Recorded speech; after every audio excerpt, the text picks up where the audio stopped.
মনে করো হইলো হ্যাঁ কোন তাদের বাড়িতে হাঁস নিয়ে ঝগড়া হয়েছে বুঝছো।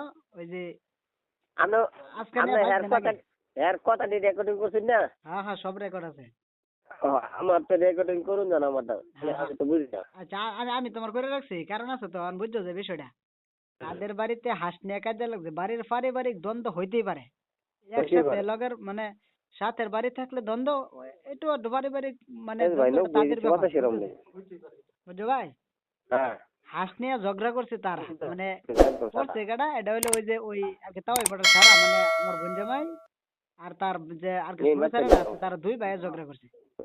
করার পরে রাখতেছি বুঝছো কিনা যে ভাই? ভাই হ্যাঁ তারা ঝগড়া করার পরে আর কি তোমার লগে তো আমি বিষয়টা আর কইছে না, কইছে আব্বা আমার লগে বিস্তারিত ভালো আমার বোনে কইছে বুঝছো যে। ভালো এ মনে করুন, মনে বুক ফাইটা দিতেছে মনে করেন, বুঝছেন হ্যাঁ বিষয়টা। হ্যাঁ আমি আমার কপালে কি নসিব এরিয়া আছিল, হ্যাঁ মানে ওই বাড়া দিল মনে ফাইটা দিতেছে মনে করেন। আমি তো তার বিষয়টা আমি জানি। হ্যাঁ হ্যাঁ না বুঝছো যে আমার আলাপটা শোনো তুমি হুম। আর কি ফিরে আছো ভাই।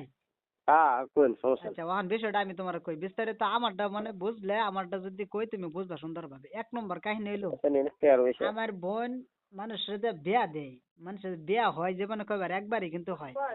মানুষ বেনারসি কাপড় পরে যা সাদা কাপড় পরে মানে তার স্বামীর ঘর আইবো এই হইলে নিয়ত। হুম। এখন মানুষের মনে করো যে একটা ঘর সংসার করতে গেলে অনেক কিছু ম্যানেজ করে মেনটেন করে চলতে হয়। এর হ্যাঁ মধ্যে কোন হইলো যে 1 নম্বর হইলো স্বামী, কথা সেরকম নেই। স্বামী শ্বশুর শাশুড়ি এবং দেবর ননদ যারা আছে সবাইকে মানে আর কি যার সাথে যা মানে ওই আর যে কি যাচ্ছাম যেভাবে ভাই, যাচ্ছাম আর ভাই, কি যাচ্ছাম ম্যানেজ ভাই, করেন যা মানে আমারে দিব বাংলা। আর কি শ্রদ্ধেয় ব্যক্তি যারা সম্মান করা ছোট জি হইলে জি জি। তাদেরকে স্নেহ করা বুঝছো। হ্যাঁ এখন আমার বোনে মনে করো বিয়ার পরে হ্যাঁ, বুঝছো ঠিক আছে। তারা হ্যাঁ যেদিন প্রথম আইলো আইসে প্রথম হ্যাঁ, মানে সেরার আপনি মা আর বোন বুঝছো ভাই। আর কোন মানে